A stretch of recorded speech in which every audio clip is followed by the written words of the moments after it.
show us her work. Good morning, ladies and gentlemen, Chairman and Chair Lady. Thank you for offering me this opportunity to present part of our clinical work that is done in private practice in Athens with my colleague, Dr. Mandalinakis. We would like to discuss with you the purpose of this presentation. We expect you to think in a minimal way and have a less is more philosophy in a private practice. It's not always surgical procedures, difficult surgical procedures that you need to follow. For example, we start with this Shakespearean question about wisdom teeth, to remove or not to remove. This is a difficult answer. So we're going to discuss some issues at this point about how can we assess a removal of a wisdom tooth and how could we perhaps avoid it.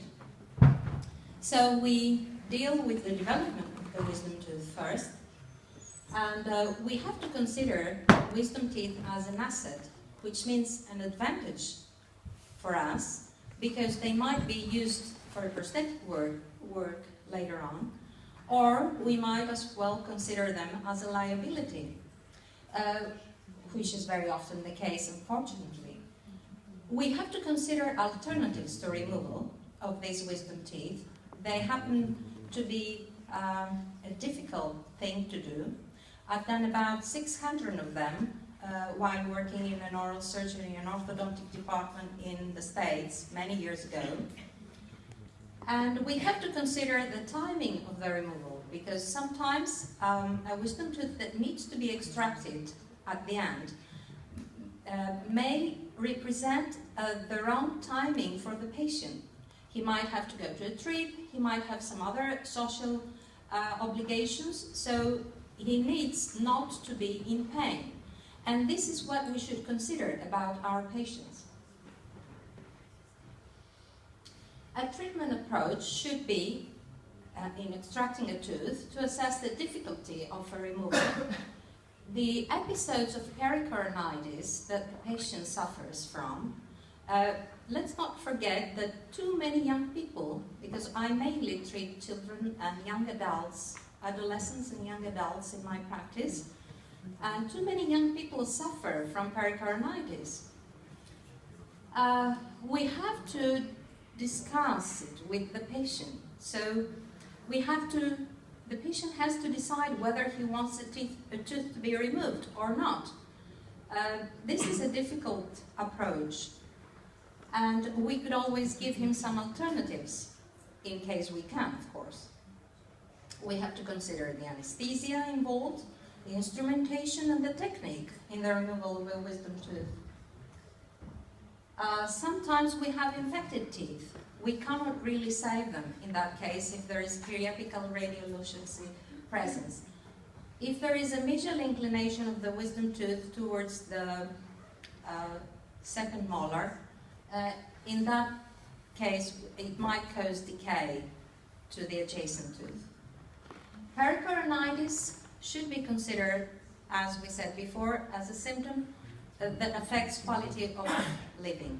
Quality of living is a very important question.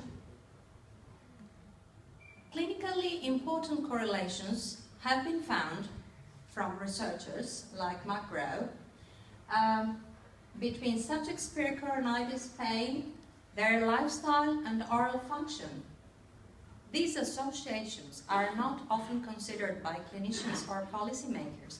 Many dentists tend to underestimate the trauma and the psychological trauma from a very difficult extraction. And I found this in the internet in an Indian article. I thought it was very interesting to know this visual analog of pain and to have it printed in your practice and ask your patients whether they think for example, their pericoronitis problem is serious for them or not. you will see patients dealing with all kind of uncomfortable things. They might say it's annoying, uncomfortable, dreadful, horrible, agonizing. They really suffer, and it's worse when the wisdom tooth is extracted. So, much of the developmental literature at the moment is written from an orthodontic point of view. We should consider that there is an outcome bias towards younger people. What would the result be in a 16-year-old? Orthodontists tend to suggest to remove the wisdom teeth before they form their roots.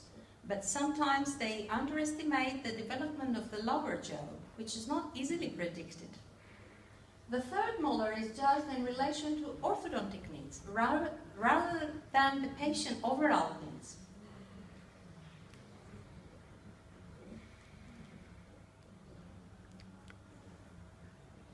So, let's say we remove.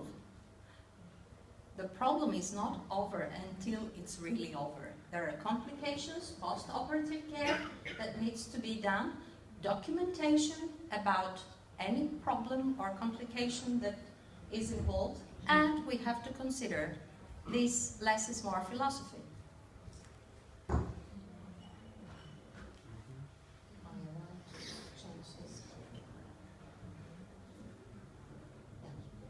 So, let's not forget that many changes in technology have been totally ignored or neglected. For example, the use of lasers, electrosurgery, bipolar diaphragmy, advanced radio frequencies. These are facilities we have to solve the problem sometimes instead of extracting. The laser operculectomy is a surgical technique that allows for easy removal of the excess soft or hard tissue surrounding an impacted or semi-impacted molar. Chronic reoccurrence or significant periodontal probing depths or pseudopockets can be easily managed with this procedure. Indications of operculectomy. There should be availability of space for the erection of the third molar. There should be presence and proper alignment of the antagonist tooth and proper alignment of the impacted third molar in the arch. Of course, the angulation of the impacted tooth is very important.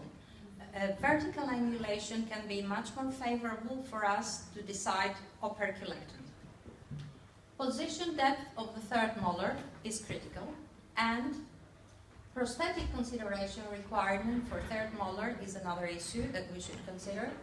And of course, least but not last, socioeconomic reasons. Maybe the patient is not willing for extraction, but he suffers recurrent episodes of pericoronitis. What we do then? Let's say that we have this patient.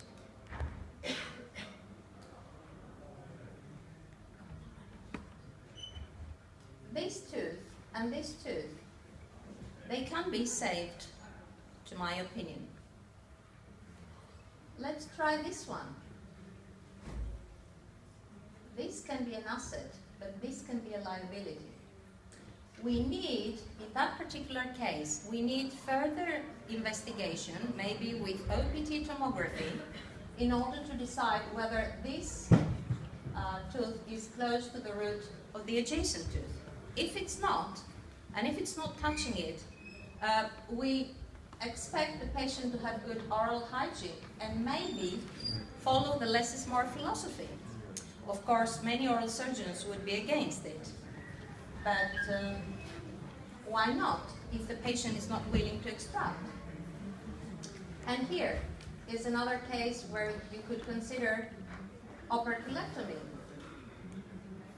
That one as well, although there is not much space here, but we can remove, if you have erbium YAG laser, you can also remove a little bit of bone, and the result can be excellent. And the last,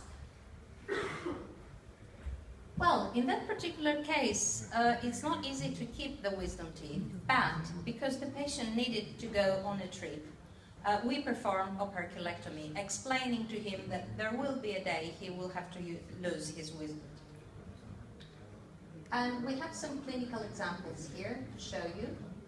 See how easily it's done, and the results are so good. These are Dr. Vandalinakis' cases, and we perform this procedure either with Nd:YAG or air-YAG laser, or with both. And we get excellent clinical results, no sutures, no post-operative pain, no bleeding, and of course, we save the patient from a lot of pain, swelling, and trismus, which is present when a wisdom tooth is extracted. So, is it a solution, operculectomy? When the proper assessment is done, yes, it can be a solution. If the position of the third molar is vertical, and since it is done so fast, it can take from 30 seconds to 4 or 5 minutes, depending on the case.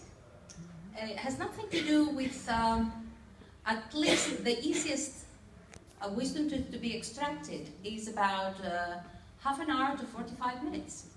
Unless you are in surgery conditions with the patient anesthetized, then you can finish in 15 minutes, of course. Yes, it can be a solution since it is followed by this uncomplicated recovery you saw beforehand in our clinical slides. And we save all the problems that the extraction of wisdom tooth has for a young person that really affects his quality of life. But however, we need to inform the patient about the possibility to lose his tooth one day, especially if oral hygiene is not ideal. So, using Nd:YAG and air-YAG lasers, or combination of both, means that sutures are very rarely needed, and simultaneous disinfection effect is helping the healing to be faster and with fewer post-operative complications. Thank you for your attention.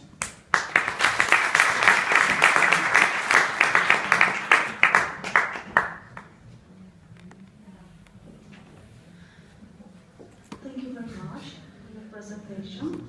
If there is a question, I have one. Do you think CO2 laser could be used for operculectomy? Yes, of course. It's one of the lasers of choice, of course, especially in soft tissue operculectomies. We just happen to have, my colleague and I, we have the twin light, erbium and Nd:YAG in our practices. Therefore, we show the cases treated with these two wavelengths. Okay, thank you very much. Is there any questions? So, thank you very much. Thank you.